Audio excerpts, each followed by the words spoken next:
But find out and every conversation explores beyond of thinking, beyond the obvious. And today I have my special guest. He's spiritual realist, church leader, filmmaker, and of course, I don't know if I can say that, but a troublemaker, none other than Mr. Stephen Martin. How are you today? I'm I'm glad to be here. fabulous. Yes, I'm fabulous and excellent, Mr. Stephen. And can you please introduce more about yourself that I can? I think you said it all right there. You know, the main thing is I add the troublemaker in because I'm basically a critic of my own tradition, my own profession, and I can't keep my mouth shut. So that's kind of why we're here in a lot of ways. Mhm. Yeah, that's why we're doing this. So hope to make a little bit of good trouble today. Definitely. Let's do a trouble today, Mr. Stephen, through your knowledge and wisdom. And thank you so much for sharing the world. So today let's talk about does life begin when certainty ends? Let's ground this idea. When you purpose that life begins when certainty ends, are we talking about a specific dramatic rapture or a worldview, or is it more often slower or creeping realization that our old maps no longer match the territory? I grew up in a family where we lived by rules. You know, it was Mm-hmm. my dad was an engineer, my brother was an engineer, and engineers, tend to follow rules. If you don't follow rules, bad things can happen. True. So it's more than just the soft sciences where you're able to explore and to speculate and have imagination. Of course, Einstein had an amazing imagination, and that's much of his genius was in his ability to think about things that other people really hadn't thought about.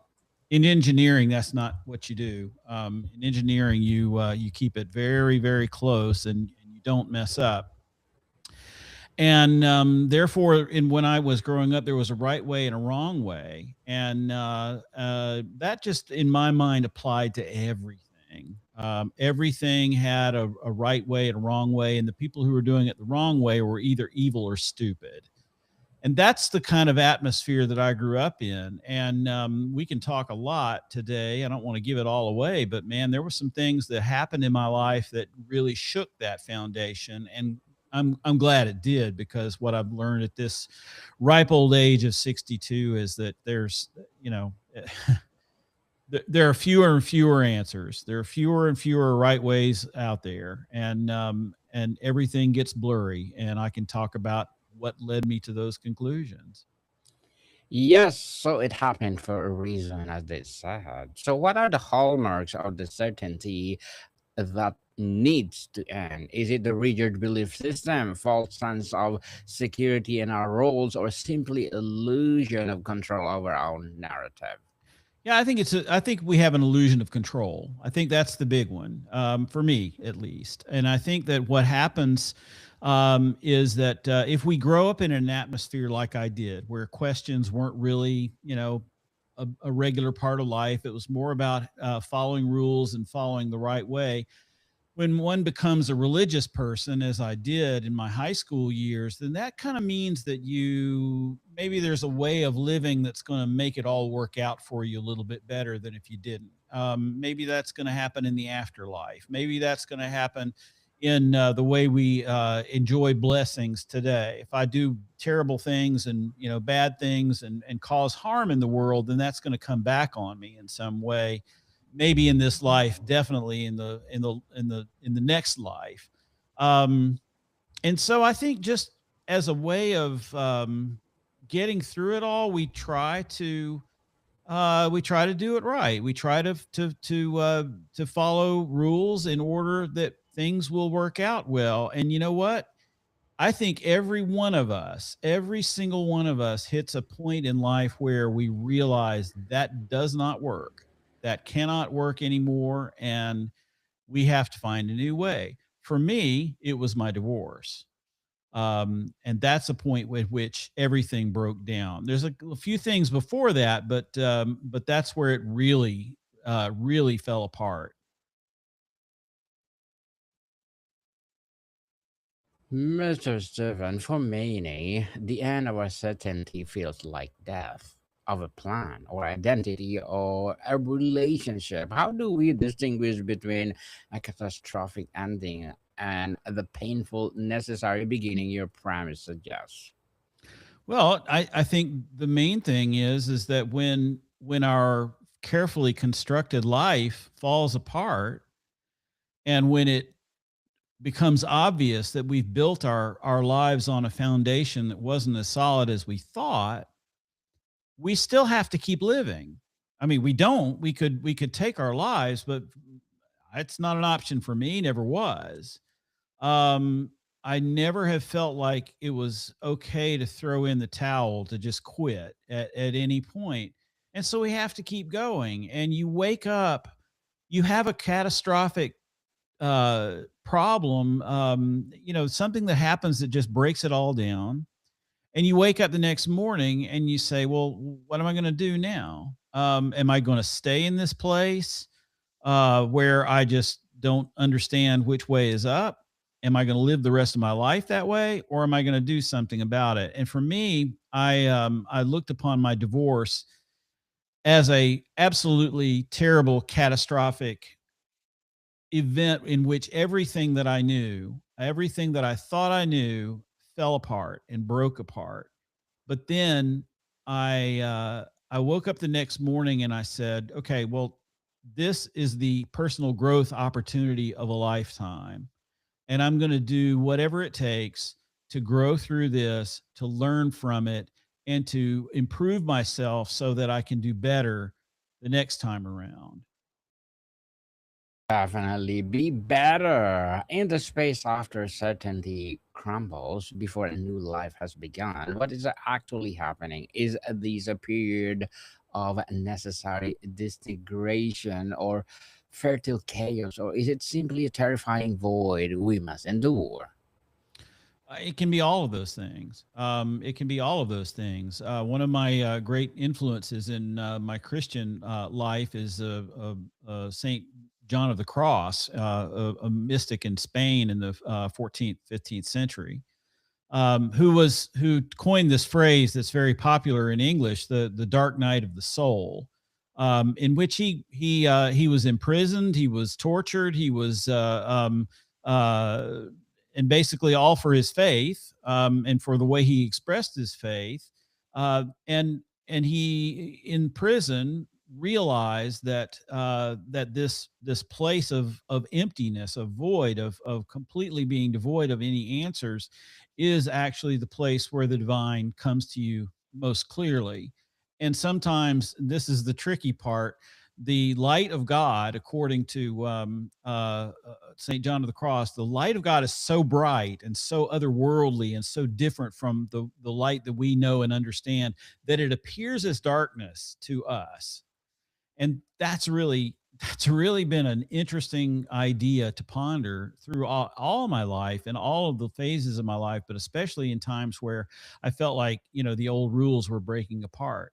It was as if, God, the source of all life, the universe, however you want to say it, is breaking through. And it's so powerful and so unrecognizable that it looks like darkness, but is in fact the opposite. Very well said, Mr. Stephen. So in our society often pathologize this state of breakdown or failure to cope. How can we refrain this disorientation as a necessary and even sacred part of a meaningful human journey? I think religion can do this pretty well. I think in general, religion doesn't do a very good job of it. I think religion, no matter where you find yourself in the world and what religion you follow, religions tend to be about perpetuating their own institutions, and that requires a certain rule following, rule keeping, that doesn't like it very much when endings come.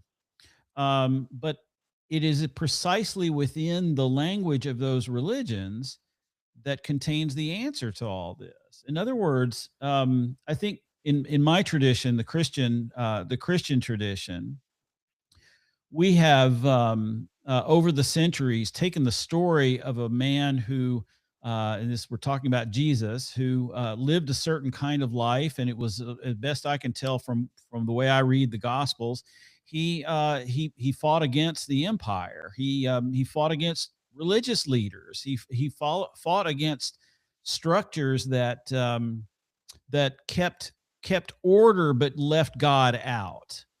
And that was precisely why he was crucified. Now we, over in when the Romans made Christianity the official religion of the empire, then it became something else. It became, well, it's not, maybe Jesus wasn't crucified for rebelling against and speaking against the empire and being a threat to the empire, maybe because we're the empire after all.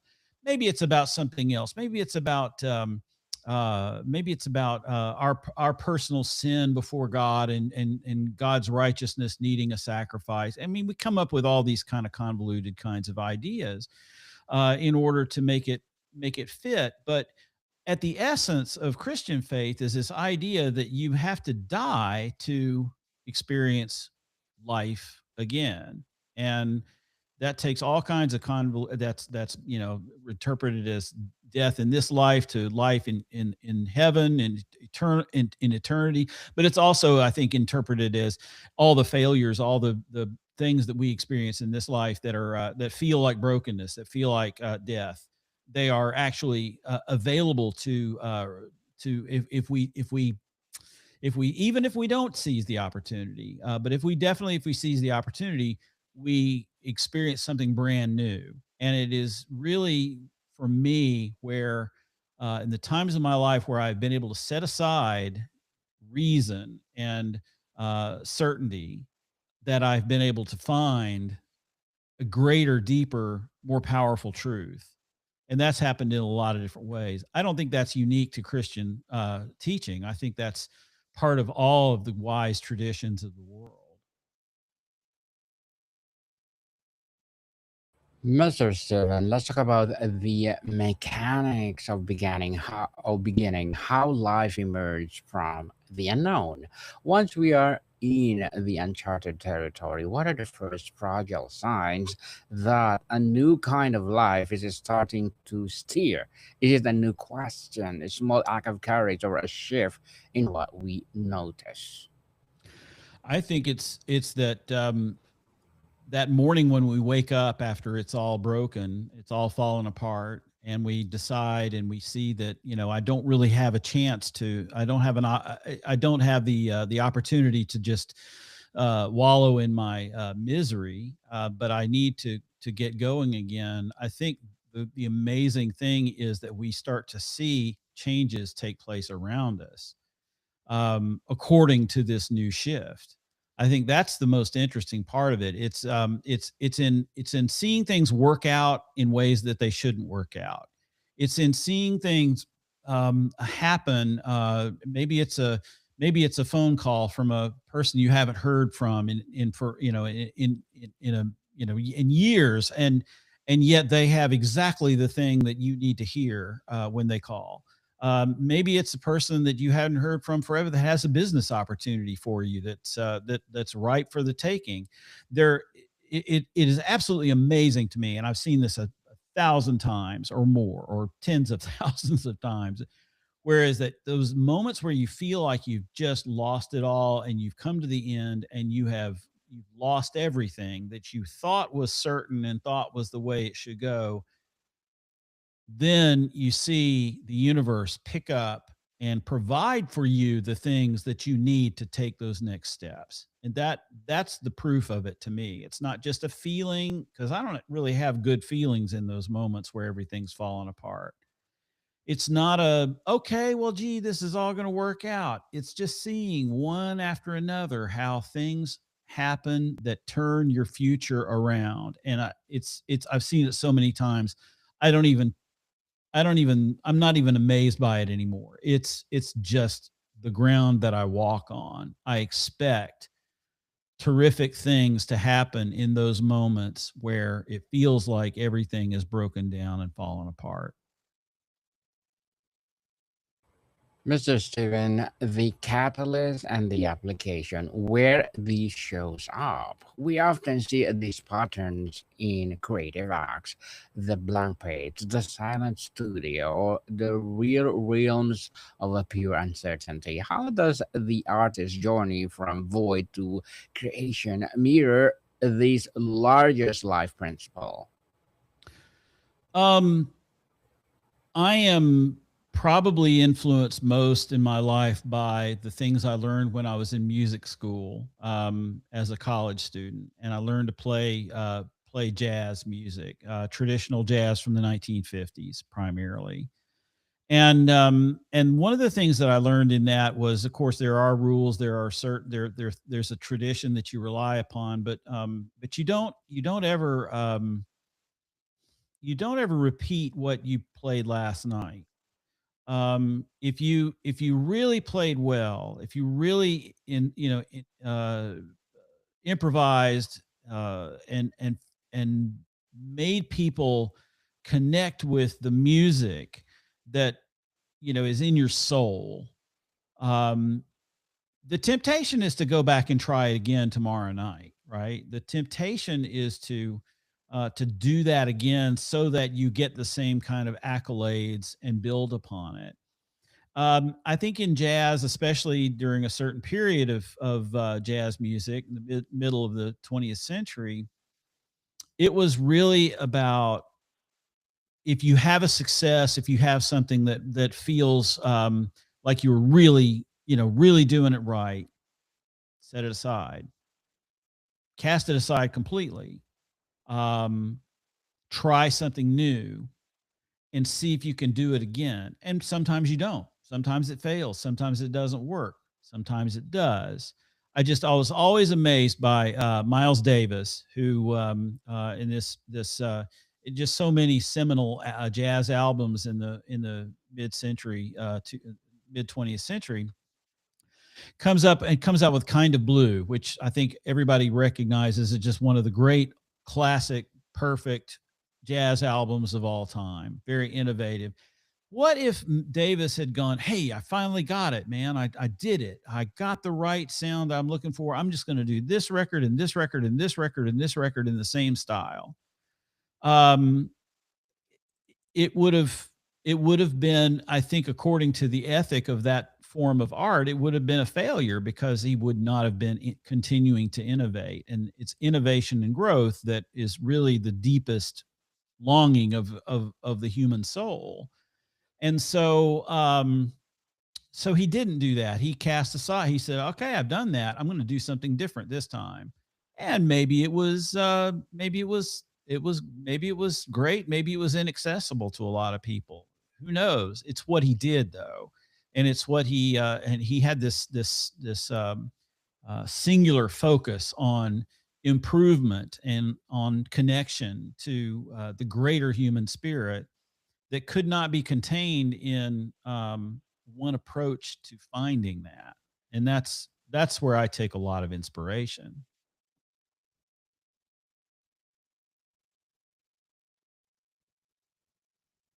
Very well said, Mr. Steven.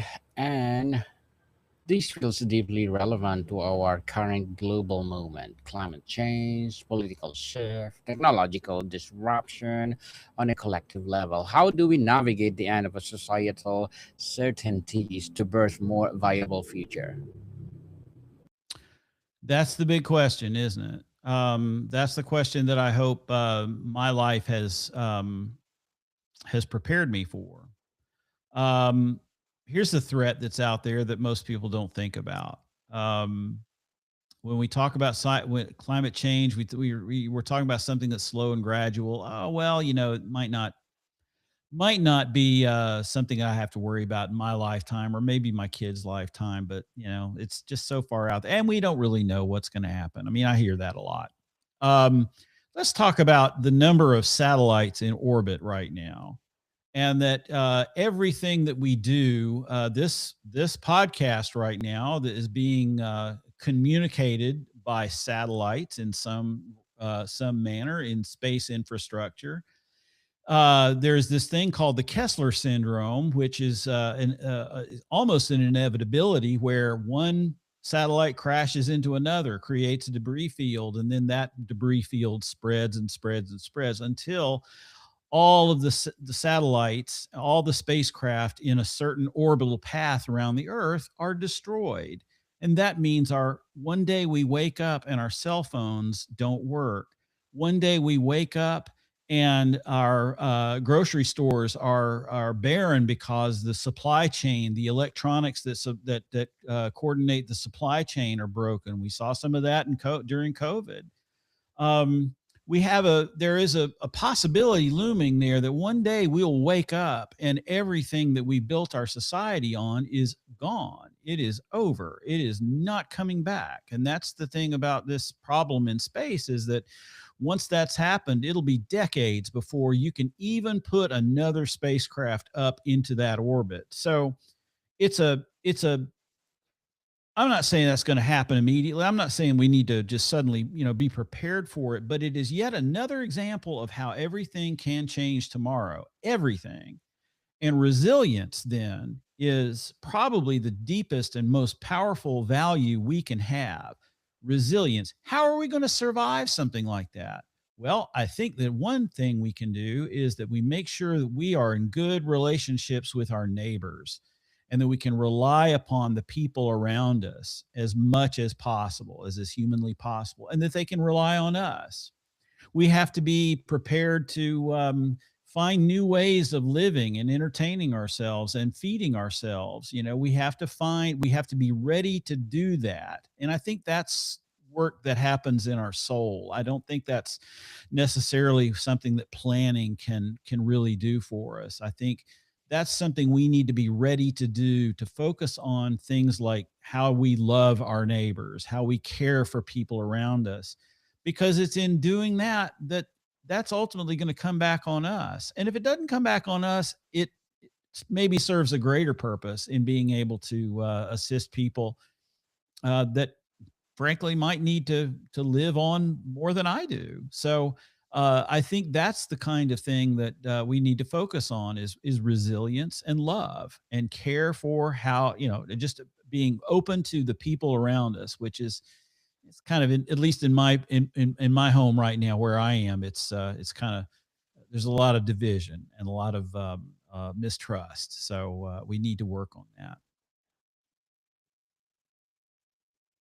Steven, Mr. Steven, before we wrap up our discussion for today, I'm inviting you to please do listen to my other podcast, people, because my Abstract Essay is already in sixth season, Abstract Poetry in third season, and of course, my Book 101 review in sixth season too, a Comedy 101 in the third season, and my Food 101 in sixth season as well, Geography 101 Love Letters, Movie 101 Review, Music 101 are in fifth season, Science 101, Sex 101 in fourth season, Trivia 101, Law 101, Mental Health 101, Motivation 101, Entrepreneurship 101, and of course, my Bible Verses 101 are my baby podcasts. Please listen to them wherever you listen your podcasts.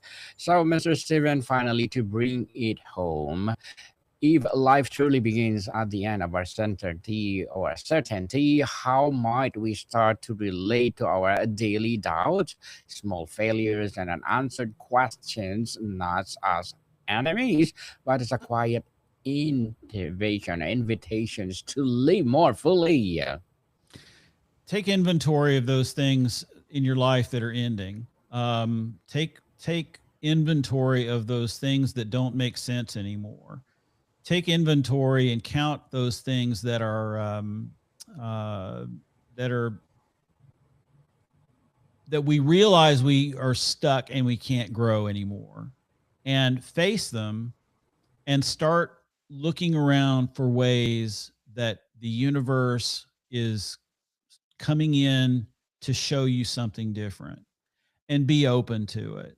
Be open to what you see and what you feel, because I really don't think there's anything out there, spiritually at least, that can just take us down a road we can't recover from. I think if we keep God as our focus, and keep the kindness that is out there in our spirits, we will find a way. We'll find a way for sure. And Mr. Steven, thank you so much for sharing your knowledge and wisdom to the world. Can you please invite our listeners to support your podcast, your advocacy, or whatever projects that you're doing right now? Yeah, I'm doing a podcast myself where I'm trying to explore a lot of these big questions. It's called The Thinning. At you can find it at Spotify and YouTube and all the good places. Yes, people, lots about Mr. Steven Martin, because if you support him for sure, more and more empowering episodes of the podcast itself, more and more empowering and focused worldwide. So, Mr. Steven, thank you so much for your time. Thank you. It's been a pleasure. Likewise, Morticon people, see you soon.